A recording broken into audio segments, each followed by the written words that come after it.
we don't score a touchdown every time, but we move the ball forward. John F. Kennedy didn't look up at the moon and say, oh, that's too far. None of us can afford to be complacent. Stuff gets better if we work at it. It wasn't because of my brilliance or something that these things happened. They spend time thinking about polls, but not about principle. Nobody cares how tough your upbringing was. You know, you can't take yourself too seriously. You have to take the job seriously. We get real exercise for about 2 weeks, and then we fall asleep for 2 years. Winston Churchill was dismissed as little more than a has-been who enjoyed scotch a little bit too much.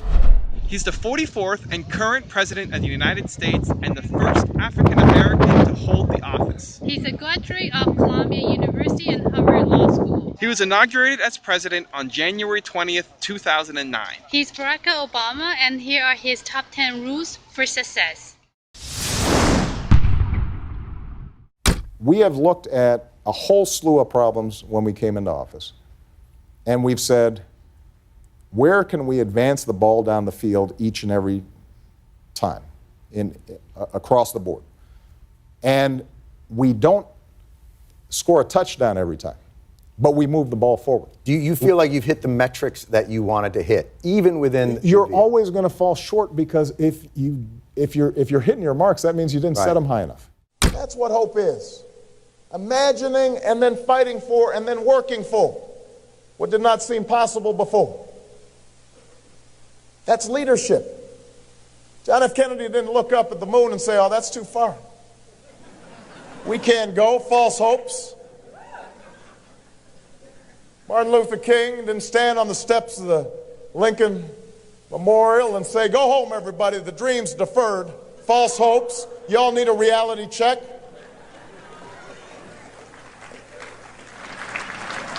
There is a moment in the life of every generation when that spirit of hopefulness has to come through if we are to make our mark on history.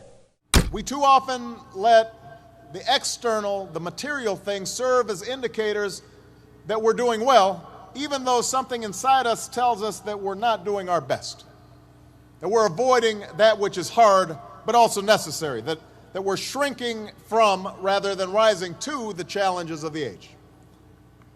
And the thing is, in this new hyper-competitive age, none of us can afford to be complacent. That's true whatever profession you choose. Professors might earn the distinction of tenure, but that doesn't guarantee that they'll keep putting in the long hours and late nights and have the passion and the drive to be great educators. The same principle is true in your personal life. Being a parent is not just a matter of paying the bills, doing the bare minimum. It's not just bringing a child into the world that matters, but the acts of love and sacrifice it takes to raise and educate that child and give them opportunity.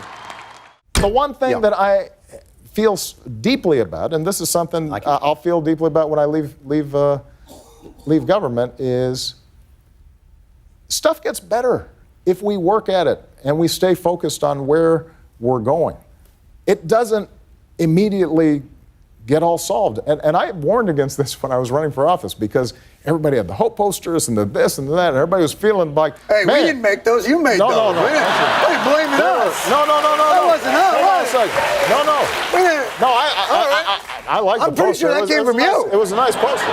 No, but what I'm saying is that if you look at what I said at the time, I said, this is going to be an ongoing project, and it's a project of citizens. It's not just fix it. It's how do we work together to get things done, and it will be imperfect. Yes. But over time, is it better? And here's the thing I can say, John. Yes. I can say this unequivocally. The VA is better now than when I came into office. It is better now than when I came into office. Government works better than when I came into office. The economy, by every metric, is better than when I came into office. Mm-hmm. And so the reason I can sleep at night is I say to myself, you know what? It's better. Now, am I satisfied with it? No. And should voters be satisfied with it? Absolutely not, because otherwise, if we get complacent and lazy, then stuff doesn't happen. You just don't succeed in any endeavor unless you've got a team that's been supporting you. And that's part of my political philosophy. It's really based on my own experience, which was if somebody hadn't been out there looking out for me, starting with my mom, my grandmother, my grandfather, then I wouldn't have made it.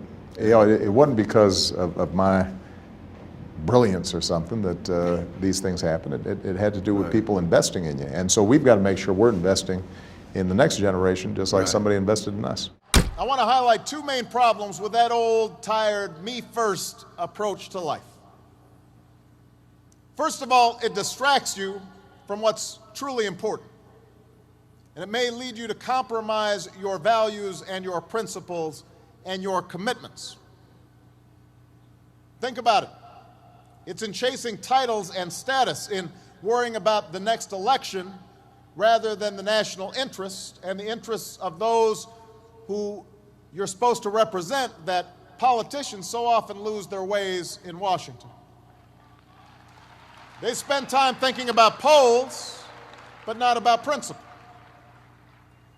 It was in pursuit of gaudy short-term profits and the bonuses that came with them that so many folks lost their way on Wall Street, engaging in extraordinary risks with other people's money.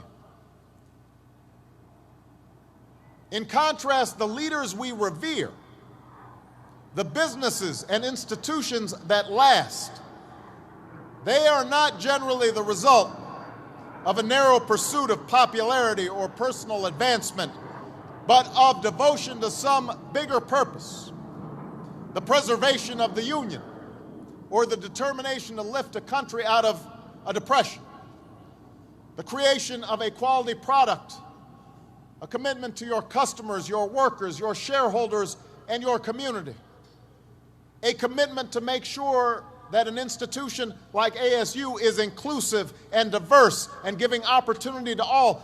That's the hallmark of real success.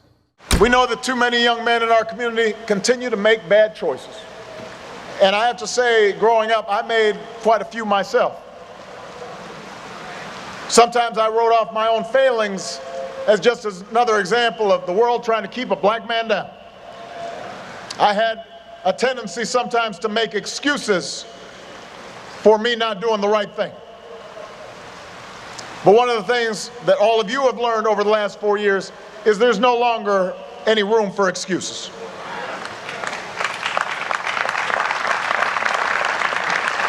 I understand there's a common fraternity creed here at Morehouse.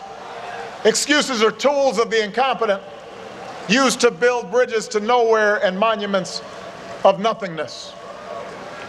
Well, we've got no time for excuses. Not because the bitter legacy of slavery and segregation have vanished entirely, they have not. Not because racism and discrimination no longer exist. We know those are still out there. It's just that in today's hyper-connected, hyper-competitive world with millions of young people from China and India and Brazil, many of whom started with a whole lot less than all of you did, all of them entering the global workforce alongside you, nobody is going to give you anything that you have not earned. Nobody cares how tough your upbringing was. Nobody cares if you suffered some discrimination. And moreover, you have to remember that whatever you've gone through, it pales in comparison to the hardships previous generations endured, and they overcame them. And if they overcame them, you can overcome them too. Part of the way you survive the stress of the White House is being able to laugh with your team about some of the crazy stuff that happens. And you know, you can't take yourself too seriously. You have to take the job seriously. You have to take your responsibilities seriously, but you know, you have to be able to laugh at yourself first and foremost in order to be able to manage the whole thing. You have to have a plan, you have to have a strategy, and then you have to have stick-to-itness, because you know that the strategy is not going to immediately bear fruit. The American character is one that lurches between spasm and trance. We get real exercise for about 2 weeks, and then we fall asleep for 2 years. And what Charles Hamilton Houston understood is that our vision extends decades, extends generations. And those young men I talked about, we may not be able to reach them right now, but I tell you what, if we set the trend lines just a little bit better, then the infant that's crying in Compton or Harlem or Anacostia or the Ninth Ward, that infant may have a different future. And then when that infant has a different future, the country has a different future. And then we as a people have a different future. So there's got to be an understanding of how time can actually help us move mountains if we're working with time. We're not waiting for time. We're working with it. You may have setbacks and you may have failures, but you're not done. You're not even getting started. Not by a long shot. And if you ever forget that, just look to history. Thomas Paine was a failed corset maker, a failed teacher, and a failed tax collector before he made his mark on history with a little book called Common Sense that helped ignite a revolution.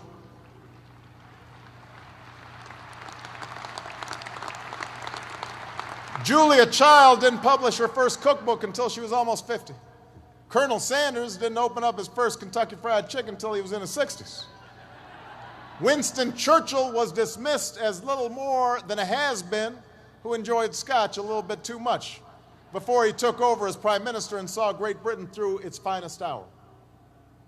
No one thought a former football player stocking shelves at the local supermarket would return to the game he loved, become a Super Bowl MVP, and then come here to Arizona and lead your Cardinals to their first Super Bowl. Your body of work is never done. Each of them, at one point in their life, didn't have any title or much status to speak of. But they had passion, a commitment to following that passion wherever it would lead, and to working hard every step along the way.